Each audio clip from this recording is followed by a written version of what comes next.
Hi, everyone. Okay, I want to say hello and welcome to update for number 6 for Africa Tour 2025. And let me pop on over to Instagram. And ooh, that it hasn't started. Oh, wait. Here we go. Here we go. There's like a little delay. Okay, there we go. And I'm going to go live over there. Okay, we are live everywhere. And so, welcome everyone. Uh, I am in Tamale, Ghana, and as usual, I am at home at the moment, and it is looking outside like it might rain, which would be good. Although if the power goes out or my internet goes out, yeah, then this could be a short trip. But anytime in the next 2 hours, it might rain. It rained really good last night, and it was all sunny just a little while ago. I didn't think we were going to get possibility of rain, but it's getting winds blowing a little and all that. And I'm just warming up a little here while we let some people tune in. So if you're with me here, thank you for letting me do this little short intro and letting people get, hey, she's on, let's go look, you know. Okay, so today I am going to do Gabon. Now, this is really, I only got to do quick research because I was going to spend the last few hours before this live to do my research on Gabon.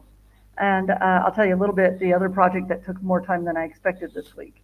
Um, but the problem is there was a blackout. There was a power outage earlier today, and it lasted. Sometimes there's one on, for some reason, I don't know if they're doing maintenance on Saturday afternoons or there seems to be some consistency, but the power was out longer than usual. And so it just came on a little while ago. So I've only been able to do a little bit of research on Gabon. But I did get, I mean, it seems like a pretty consistent, pretty easy country. It's not huge. It's about, if you believe the map size, it looks about 2/3 the size of Ghana. Let me show you the map. Let me do the little screen share thing. And here we go. I have it ready. Share. So as you can see, Gabon is right here, and Ghana is over here. So as I say, it almost looks like Gabon is about 2/3 the size of Ghana, give or take. And means, you know, and it also, of course, infrastructure and roads make a big difference in how long certain distances take to cover. Because some of the roads here, I mean, a lot of the roads in Ghana are really good, but then they'll have little patches that are not so good. And like the same distance, and also they don't drive as fast here as they do like in the US. If we were talking the same distance in the US, it would be a lot less time because we got good roads and we drive a lot faster. So timing, you know, matters. But so Gabon is not really huge. Now this little country here is Equatorial Guinea, and I am going to get to Equatorial Guinea. But if for some reason I couldn't go to Equatorial Guinea, I can obviously work around it. Because last week I did Cameroon. You know, I've been going right across the path, right across the sort of planned route of all the places I plan to visit within each country. And so we did Ghana, Togo, Benin, Nigeria, Cameroon, and now I'm doing Gabon. I'm not skipping Equatorial Guinea. I will do it. But as I say, the internet, I was going to do both today, and the internet was, the power was out. So I'll catch Equatorial Guinea next week. So that's where we are in our exploring places. Okay, so let's see. I need to stop sharing for a second. Stop screen sharing. So, okay, so the big project that took a lot more time this week, and also one of the reasons I'm a shade tired today, is I told you that I was doing the narration for an audiobook. And this week I finished it. But oh man, there was a lot more to do than I realized. I thought the finished length of this whole book, and I'd already done the first, 20 minutes of it. The finished length was only like an hour 20, so I thought this can't take that long.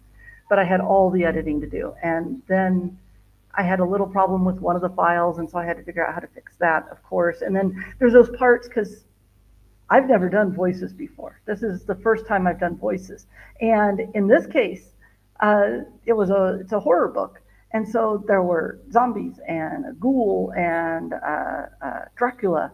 And I actually looked up on YouTube how to do a Dracula, how to do a vampire voice.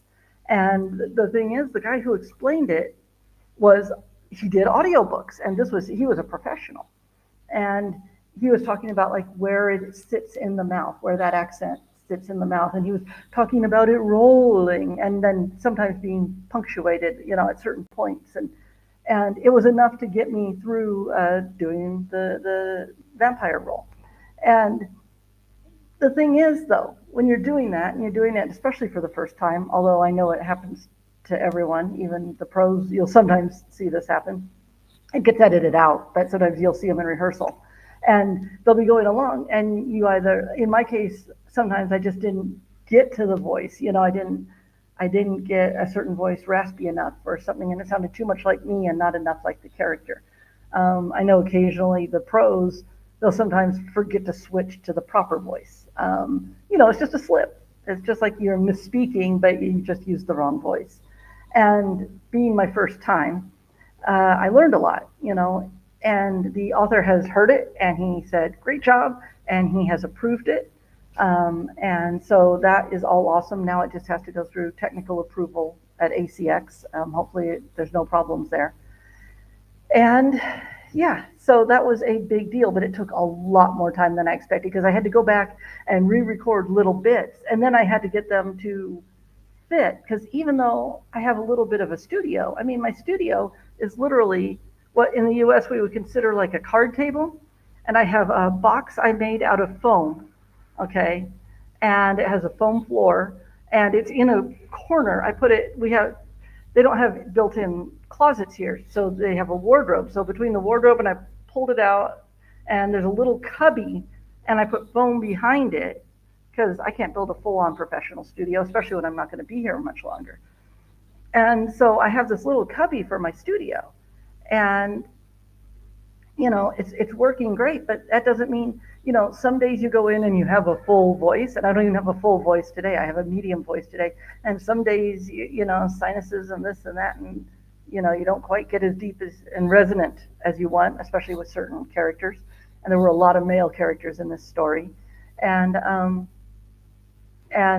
so trying to get it all to match up when you go back and record is a challenge. So the thing is, I got it done. Right now it's looking successful. It's looking happy. Hopefully, as I say, ACX approves all the technical side of it, and then we are looking good. But I'm excited. I'm thrilled that the author liked it because it was my first effort. So thank you for listening to my story about the audiobook, because that was a big thing this week. That was really a big thing this week. But it took a lot more time than I expected. And so I didn't get my research done extra early or anything. And let's see. Oh, there's something I want to show you. Yeah, I think I should show it to you because it's for this project. It's for Africa Tour 2025. And I know I have the little map I use to show you online, but this is what I want to do. So hang on. I got to grab something. Just a sec.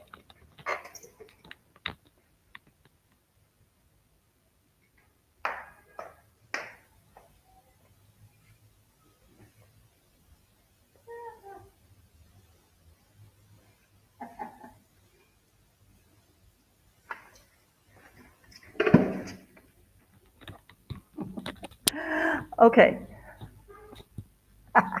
So I am going to draw a big map of Africa on that fabric, and then so I can show you the places I'm going, and I'm hopefully going to make it big enough that I can show you detail, like when I show Nigeria and all the places I'm going to go in Nigeria. I think I can make the whole map big enough so you can see all of it. And I know I could do it in some tech way, but I thought this was a whole lot cooler.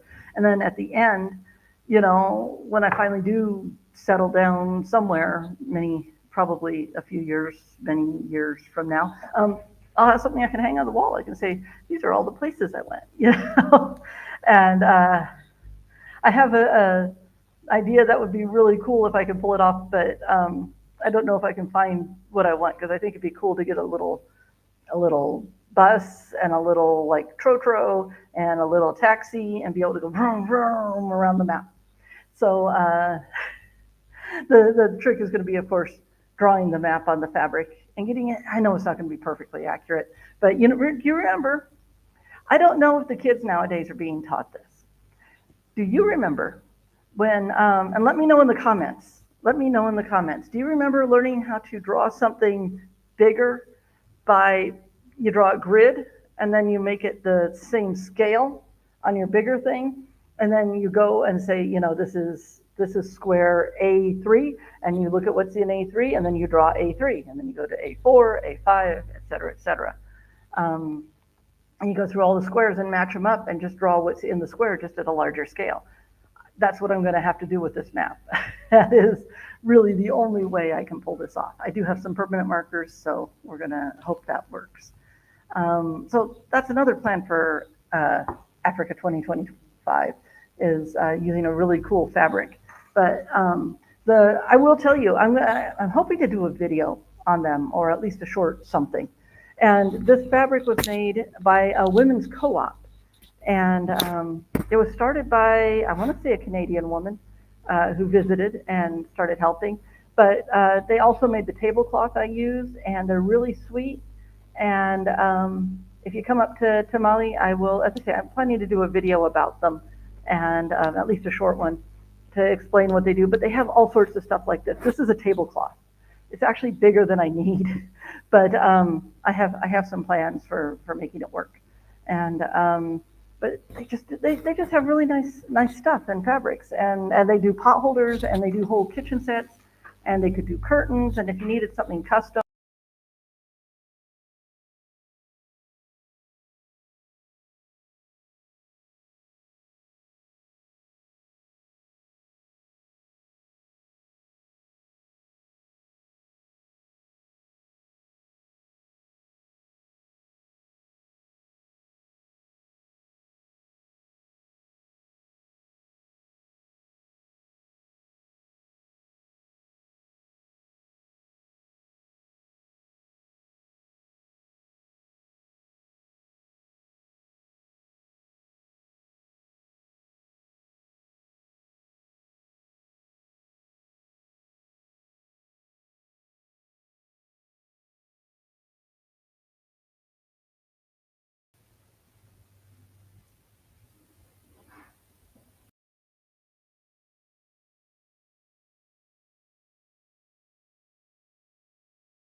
Okay, I'm back.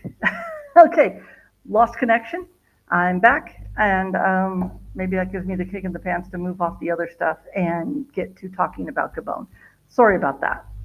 Very sorry about that. Just, it happens here. I have the good internet too. I actually have a fiber internet connection, and it still happens. Maybe that means a storm's coming.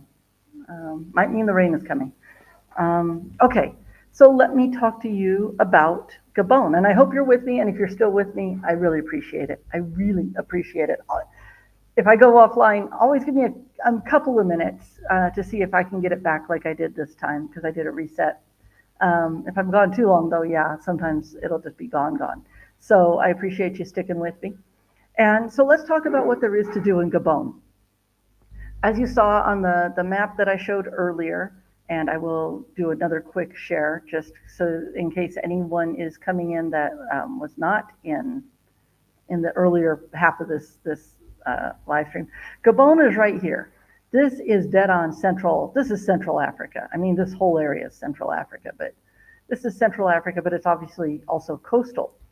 And so this is we're talking rainforests here, and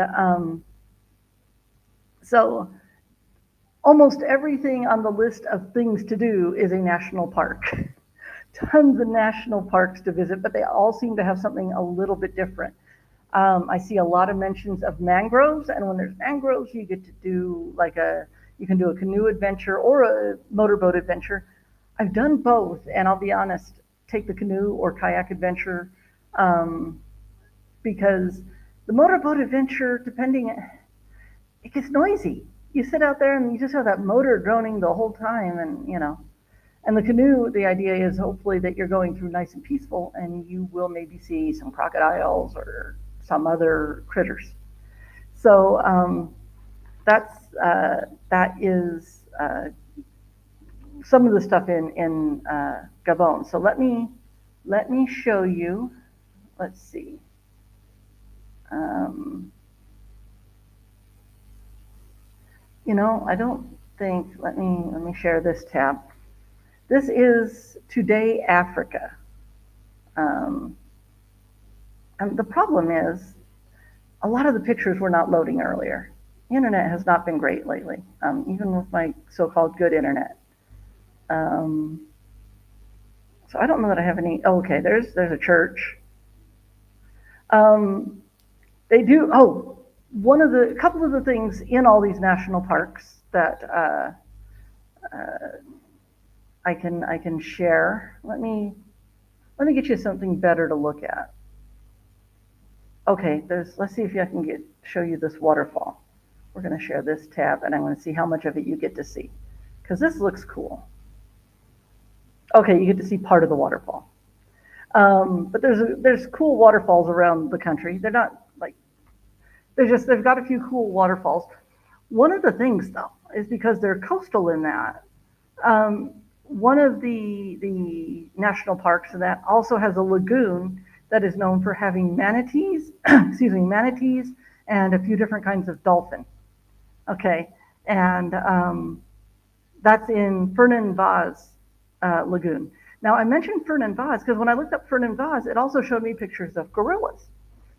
But I don't think those are in Gabon. I don't see any mention of gorillas while I'm searching for Gabon. But I will say, as I say, I'm really early in the search because the power was out and I had to do it kind of quick. So, but it is still Central Africa, which is kind of the other side of Uganda and Rwanda. So, which is where they famously have all the gorilla tracks. So there could be gorillas. And another thing that they said is that, let's see, there's a safari at Luongo National Park, and you have the potential to actually see elephants and buffaloes on the beach. Okay, I cannot wait. If I can see elephant and buffalo on the beach and get that picture, that footage, oh man, that would be awesome. Don't you think that would be awesome? I mean, a picture of an elephant at the beach, and I don't know if it's a lagoony kind of beach or if it's a high wave kind of beach, but wouldn't it be really cool if there were waves going on and you had elephants walking around, just above the water line or something like that? That sounds really cool. Even if it's not all waves and that, just elephants on the beach sounds awesome.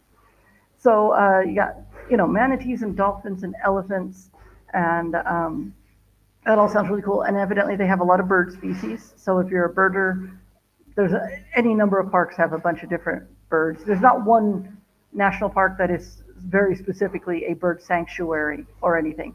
When we went to Senegal, there was one up north that was almost to Mauritania, and it was called the Juge Bird Sanctuary, and that was really cool because they had an island full of pelicans and all that. But the birds in Gabon are just in the various national parks. There's not one spot where it's all birds or anything like that. See, I took notes.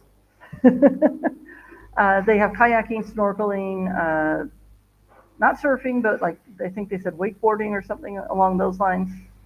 Um, and if you're there at the right time of year, there's even a chance to see humpback whales. Okay. Now, being from Los Angeles and that there was always a migration time, you could always go whale watching. Of course, they'll sit there and say, "Oh, you saw one because you saw a little pss of water." When we went down to in 2008, I think Tim and I went down to Mexico because I actually I actually won a trip on a game show. Okay, and it was to Nuevo Vallarta, which is right next to Puerto Vallarta, and um, we decided to go during the whale season down there. And now there, they take you out. This wasn't the one where you go out in a little skiff and go definitely up and touch the whales, but we were in a small boat and you definitely got a good look at the whales. They would come up around the boat, and I really respected our boat operators because there were some whales. There was a whale, a mom with her calf, and there were a lot of boats around. And they said, you know what, this is too much. We don't want to harass the whales. We're gonna stay. We're gonna stay off the. We're not gonna crowd the whales. Um, but so I have seen humpback whales, but it would be very cool to see them. I didn't know you could see humpback whales in Africa. To be honest, I really didn't know that. So I am looking forward to it. The young woman who cleans my place is here, and she's collecting bottles and stuff. Um, so I don't know if you hear what I'm hearing, but okay. So that would be really cool. I don't know if I'm going to be there during that season. This part of the trip, it would be very hard for me to dictate. There's also, I guess, some beach that gets sea turtles and sea turtle nesting. And I don't know if I'm going to be there during the right season or not. I don't think so for that one. Um, I don't think so. But again, early in the research, but I have to, I can't, certain parts of the trip, I might be able to time it a little bit, but this is the middle of the trip and I really don't know quite when I'm going to arrive.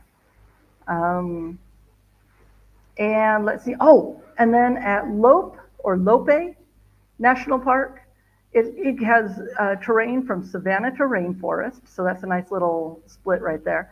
And so that sounds cool. But they have rock engravings that go back literally thousands of years. So hopefully I can hike to the rock engravings and see something really cool. Hopefully it's something that's tourist accessible. Um, I don't have amazing pictures because let's see. Although one person did post, let me share this tab. They are on a rope bridge. Now I like the rope canopy walkway at Kakum, and I'm enjoying that. Let's see what you can see here. Okay, so you can see this picture here. Okay, so look at this rope bridge though. It is all that's under him is rope. There's no planks of wood or anything like that. And so you can bet this thing sways. This thing is going to sway. And you know, you can tell it's sturdy, but they only allow one person on it at a time. So one, that means they're concerned about safety.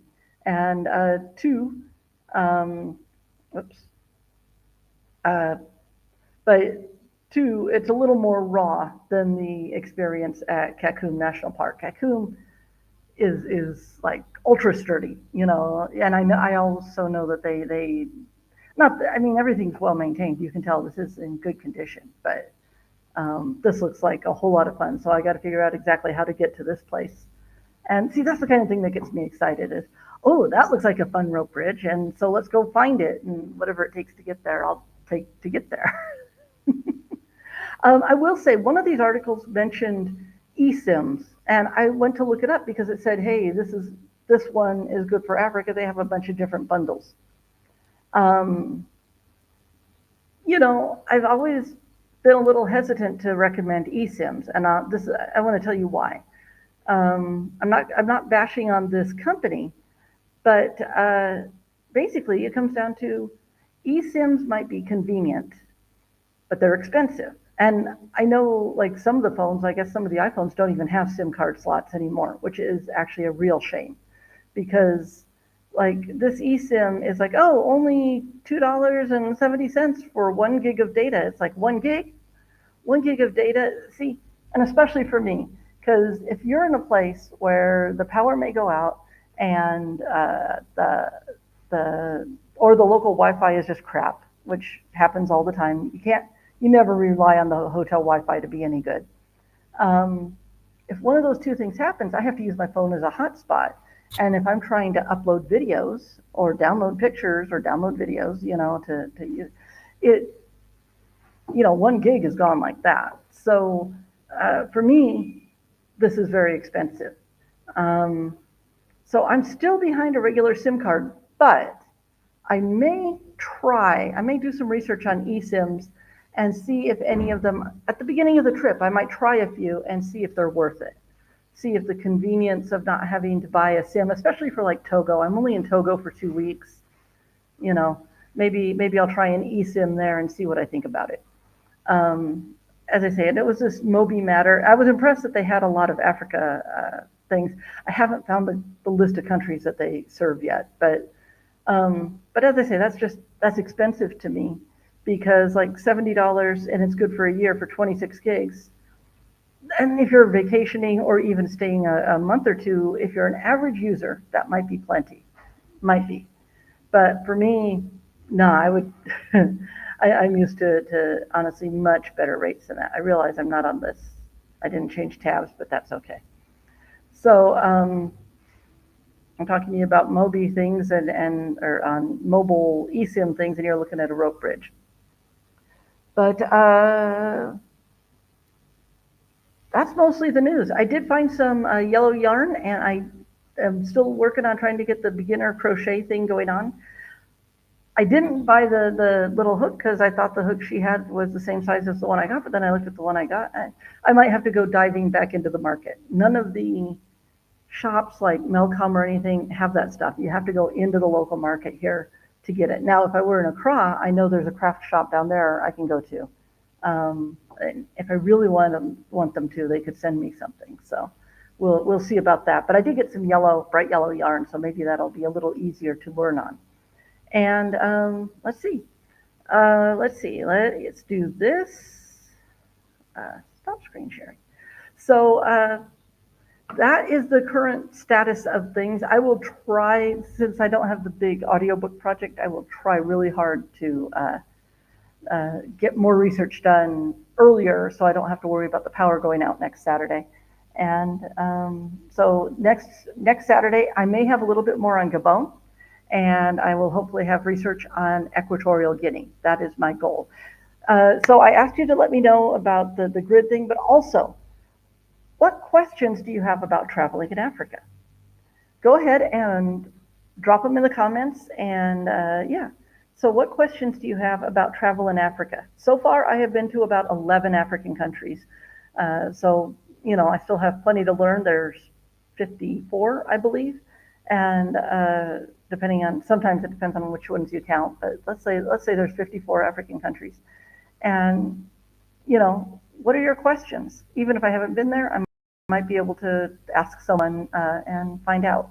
So let me know your questions. And so thank you for joining me, and I hope you have a good rest of your Saturday if you're watching this live.